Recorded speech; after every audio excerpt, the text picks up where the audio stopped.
let's dive into the Spider-Man lawsuit that happened recently, or is ongoing currently. So, we've got Steve Ditko's estate is suing Marvel to try to get back the rights to Spider-Man, Doctor Strange, Black Widow, basically everything that Steve Ditko created for Marvel over a certain period. This is something that has been attempted by other people in the past, some successfully, some not. And so it basically just remains to be seen which way the courts decide on this. And a large part of what is going to decide this is the specifics of Ditko's contract with Marvel at the time. Contract law is going to hold up more than anything else. But the argument is basically Marvel is saying that Steve Ditko was creating these works for Marvel as a work for hire, being paid per page by Marvel. Therefore, he does not own anything. Marvel owns it. And the Ditko estate is not entitled to anything. The Ditko estate's argument is that no, even though he was working for Marvel, he created these. He has a co-ownership with Marvel for these characters, and that they basically deserve a licensing fee for Marvel to continue to use these. If the Ditko estate wins, it doesn't mean Disney's going to lose the right to these characters. It doesn't mean Spider-Man goes away. It doesn't mean Black Widow goes away. It doesn't mean Doctor Strange goes away. It just means the Ditko estate gets a whole lot of money. And it's Disney, so who gives a crap how much money they have to pay out, because they have all the money. But there are trickle-down effects to one of these cases being successful, as it sets a certain level of precedence for going forward with different studios and different properties. Now, like I said, this has been attempted in the past, and it was Jack Kirby's estate basically did the same thing, trying to get the rights to Captain America, Fantastic Four, Hulk, Iron Man, Thor, and the original X-Men, along with a plethora of other characters. Now, it wasn't quote-unquote successful, that suit, but it was essentially the Kirby estate came to a settlement with Marvel, and Kirby gets special credit for those characters for any films that they're used in. And who knows how much money changed hands or what the agreement was. It's a settlement, so they came to an agreement behind closed doors, and that is that. So in some way, the Kirby estate made out on that one was successful. And likewise, the same happened with Superman, where they tried to get control of that, basically retrieve back the rights to that character from DC and by extension Warner Brothers for that character. And that was unsuccessful. They did not get that. So Warner Brothers basically won that lawsuit, and they do not have to pay anything for Superman. And that's just the superhero world. So it still remains to be seen which way this goes. But if you look in the horror world, we get a different kind of experience, because right now the Friday the 13th franchise is basically stopped dead in its tracks, because the original screenwriter, let me see if I can pick up his name here. Original screenwriter, shit, I can't find his name. But the original screenwriter of the first Friday the 13th film, it basically made a claim saying that, no, I'm reclaiming the rights to the character of Jason Voorhees. I created Jason Voorhees by writing the script. And the producer, who has basically owned it this entire time, Sean S. Cunningham, has claimed, no, it was a work for hire. I paid you to write a script. You wrote me a script. We made the movie. We continue to make movies. You don't own this character. And this has gone back and forth in the courts. And it started out with the screenwriter actually initially winning, and then it being appealed and the judge overturning it, and then it's going back into court. So right now, there was plans for another Friday the 13th film, and then there was also the existing Friday the 13th game. Now, all further development on the game came to a halt because of these lawsuits. They're not developing anything for that game. It still exists, the servers are still up, but it's a dead game, more or less. They're not going to produce more content for it. And the reason is because of this lawsuit, because they legally can't, because they might not own anything that they create. So it is, while the game still exists, it's just kind of out there. And same thing with the film. There was a film that was going into production, or it was being developed, rather. Sorry, not into production. It was being developed, and the halt was put onto that. So that's why we haven't seen any more Friday the 13th for the last 10 years or so, is because it's embroiled in these legal disputes. And this was something I just learned recently, which I completely missed, is that Wes Craven's estate actually got the rights back to Nightmare on Elm Street and Freddy Krueger. They won that, so New Line no longer has the rights to Freddy Krueger. And as a result, Wes Craven's estate is continuing to try to develop the property beyond New Line Films, which that's interesting and weird, and we'll see what happens. But that's a situation where the estate of the original creator managed to get the rights back from the current rights holder. And likewise, Clive Barker won the same type of claim, where he got the rights back to Hellraiser and the Hell Priest character. Everyone calls him Pinhead, but Clive Barker, he hates the Pinhead name. It's like he absolutely loathes that. He always referred to him as Hell Priest. So I'm going to use Hell Priest. I'll probably say Pinhead too, but he got the rights back to that character. And depending on how you view these cases, it could be either good or bad. Because the bad of the Friday the 13th is well, we're not getting any more Friday the 13th. And it's not like there's a pure version of Friday the 13th. That would be coming in the wings depending on who received it. And you could possibly make the same argument about Nightmare on Elm Street, though I think probably that franchise should probably just to me, Freddy Krueger is inexorably tied to Robert Englund. I don't think you can do Freddy Krueger without Robert Englund. And without Robert connected to that character, it's just not Freddy. And without Freddy, it's not a Nightmare on Elm Street. So it's... I think that series should probably just come to an end myself. But I am open to being surprised and impressed by something new. It could entirely happen. I didn't like the remake film, even though I thought Jackie Earle Haley actually a pretty good Freddy Krueger. Still not Robert Englund though. So,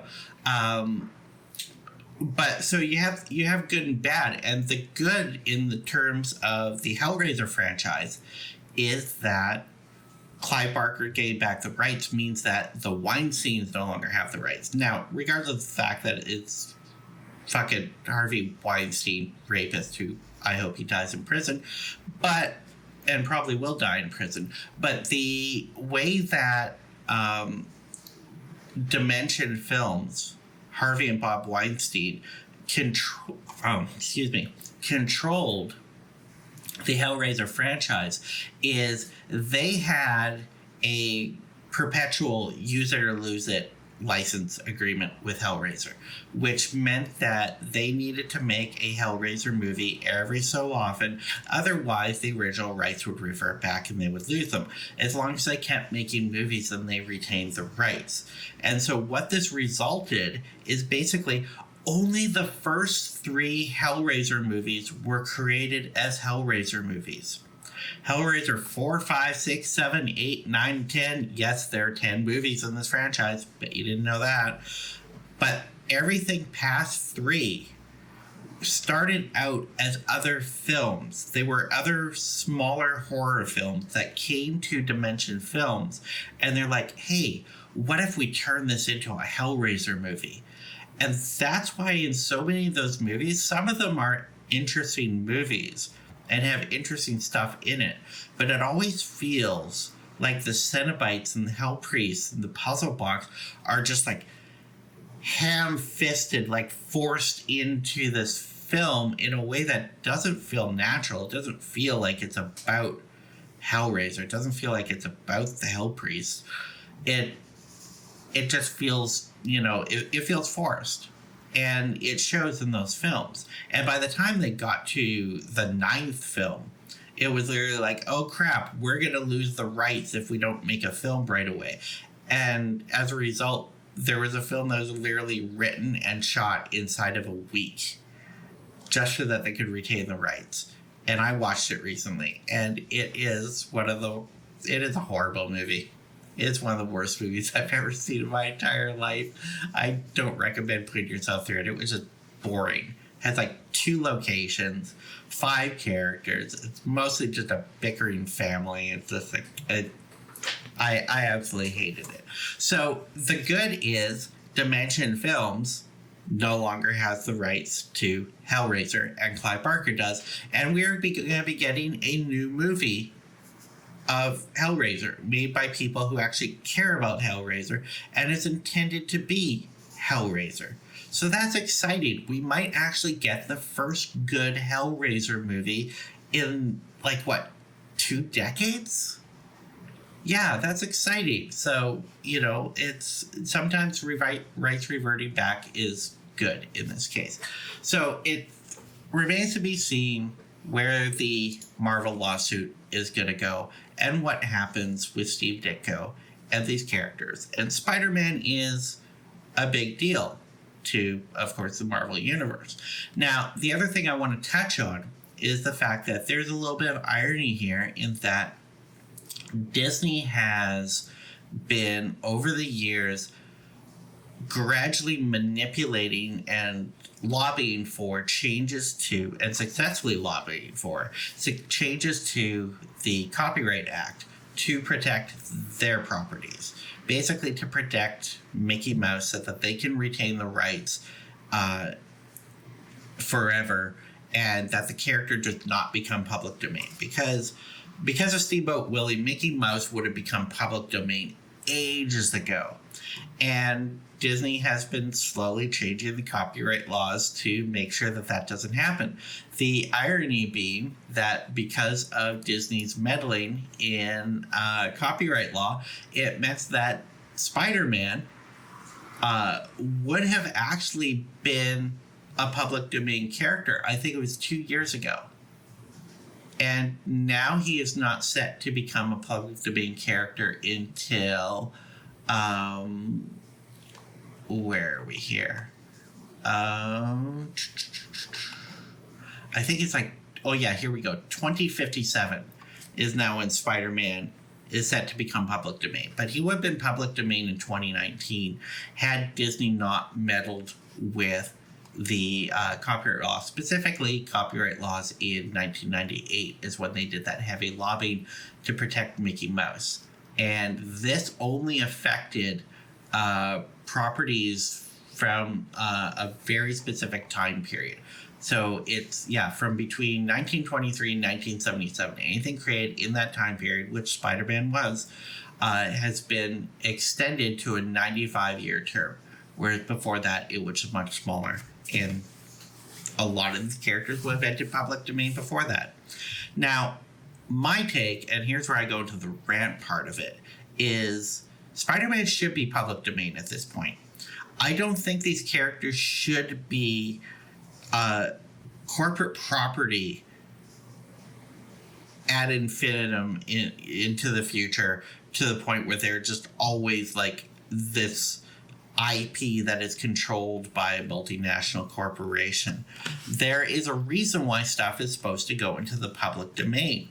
With patents, it's supposed to be like, here's this period of time in which you're allowed to make money off of the thing you invent. And then after that point at which we've given you this fair period to make money off the thing you created, which is fair and right. You create it, you should be able to profit off of it. But at a certain point, other people should start to be able to iterate off of what you created. So it now goes into the public sphere and gets built upon, and as a result, we all succeed because of it. It betters everything in our environment. This is what right-wingers love to kind of preach when they want to talk about the altruism of the creator, of the Steve Jobs and whatnot,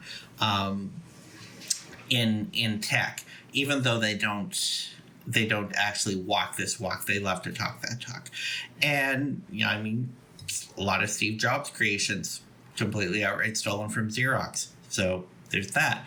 But nonetheless, that's with patents, and then with intellectual property, here's this period of copyright in which you are allowed to make a profit off the thing that you created, your book, your music, your movie, whatever it is, this thing that you own and you can make money off of for this period. And then after that, your work enters the public domain and people can iterate on it because that is in the public interest. And at a certain point, it's your ability to make money on it is going to, as an individual person, is going to, potentially go down and down over time unless you land on something that just ends up becoming timeless. Now, where this has changed is with this move over the past, it's been a slow boil over the past 20, 30 years in the film industry to change from moving from creator driven projects to corporate owned IP. And as a result, Disney has spent the last 15 years or so just acquiring property. They stopped making movies and just started buying franchises. They bought Lucasfilm so they could have Star Wars and Indiana Jones, and they bought Marvel so that they could have that entire thing. And as a result, and it's not just Disney either. I'm not just picking on Disney, but we are talking about Spider-Man. It's the entire film industry. And we're in this state where all of big budget blockbuster filmmaking is just going to be iterating on the same 10 franchises over and over again. We're going to be getting Batman forever. Every 5 years, there's going to be a new Batman. It's this Batman's no longer making as much money. Let's have another filmmaker make a different Batman and do it in a slightly different style, even though it's the exact same thing. And don't get me wrong, the Matt Reeves Batman looks cool, and I'm gonna watch it. And I think it's interesting, but it's there's how many times can you watch Batman's parents get killed and watch Martha Wayne's pearls fall to the ground before you're just enough already? We're getting the same story fed to us over and over and over and over again. We know the Batman story. There's not a lot new there, but it still makes us feel warm and comfortable, and we're fans, and so we still go to see this stuff. And it's a little bit frustrating, and I really don't want this to sound like I'm being anti-franchise or anti-studio or anti-big film, because I do love all that stuff. I love the Marvel movies. I love, the Indiana Jones films. But I also like other stuff too. And where are the new franchises? Where's the new Jurassic Park? Where's the new Indiana Jones? We don't get that anymore. It's just going to be the same old things forever and ever. And it used to be filmmakers would come up and they would idolize Star Wars. And they would be like, I want to make my Star Wars, when they grew older and became filmmakers. And now it's no longer, I want to make my Star Wars. It's now, I have the opportunity to basically pick up those action figures and play with them and make my Star Wars fan film. Except it's not even really a fan film. It's a legitimate film through Disney and Lucasfilm. But that's what it is. It's everything is now fan films. It's Jurassic Park fan films. It's James Bond fan films. It's Batman fan films. And it feels like such a dead end culturally. I want that big filmmaking. I want us to have blockbusters. I want us to have franchises, but I also want it to be something new and not just a constant cyclical environment where we're recycling the same 10 franchises over and over again. And I think the other thing that it does is it creates these incredibly toxic, shitty fandoms who are more loyal to intellectual property and the multinational corporations that own them than they are to anything creative that's in there. And I think that's a problem. And you see this, like, you have the Marvel camp, you have the DC camp, and like the DC fans are just like horrible online. There's an entire cottage industry of Star Wars fans that you have to put air quotes around fans because they're not fans. They actively hate Star Wars. It's like they're right wingers wanting to, like, you know, make Star Wars great again and go back to like some you know, the original trilogy and just have that recycled to them over and over again so that they can have that nostalgia feel. And anything that isn't that is just like a complete abomination in their eyes, and they get so angry and so vocal and so toxic, and it's ridiculous. And as a result of this corporatization of intellectual property and franchises in the movie sphere, the fandoms that grow up around it are they're consumers. They're not an audience. They're like the same people who would get embroiled in console wars. PlayStation is better. No, Xbox is better. It's, you know, Nintendo versus Sega. And it's that same kind of like brand loyalty. Are you a Disney person or are you a Warner Brothers person? You know, and it's really silly, and I think it actually hurts us culture. I think we all lose as a result of that. So if stuff actually went into the public domain, if Spider-Man went into the public domain, Marvel could still make their Spider-Man movie. They could still have the Tom Holland Spider-Man inside of the Marvel movies. But it would also mean that other people could iterate on a version of Spider-Man. There could be different Spider-Man stories out there. And we would get people being able to play in that sandbox. And as a result of it, because there wasn't this perpetual ownership just by Disney, they would be less inclined to focus their entire business around both protecting it and reiterating on it. And for a good example of this, you can see Sherlock Holmes. Now, Sherlock Holmes, the character, and this is where it gets tricky because of the time period of the copyright for the stories. Some Sherlock Holmes is public domain and some isn't. So it depends on which stories you are basically ripping Sherlock Holmes from, you are allowed to iterate on. For others, there is an actual copyright claim that can and has been made. There was a claim made against the recent Enola Holmes as a result. But Sherlock Holmes, we've seen several iterations over the past decade. We got the Benedict Cumberbatch series in the UK. We got a couple movies from Guy Ritchie with Robert Downey Jr. And there was the television show, Elementary, with Johnny Lee Miller. And so we had basically simultaneously 3 different Sherlock Holmes properties going on, and they were all wildly different. And even though these properties were still able to be successful to varying degrees, you know, I would argue all of them have been successful. And Sherlock Holmes is a story that we still continually want to tell and is out there in the public domain. Anyone can tell it. We still have it. It hasn't gone away, but it's completely opened up what people are allowed to do with it, and no one is able to just lay claim to it. Disney can't just like buy the rights to Sherlock Holmes and then lock it up and make it so that no one else can make a Sherlock Holmes story. no one else can iterate on in an interesting way. And they don't just continually, perpetually make, oh, here's our Sherlock Holmes movie every 5 years, because it is not precious anymore. So I think there is value to these properties going public domain. If it is of value to us culturally, like Spider-Man is, like Superman is, like Batman is, they will continue to live on. And I think it would be much more interesting to see the reins of corporate ownership taken off these characters and what people could do with them, far more than what we have now.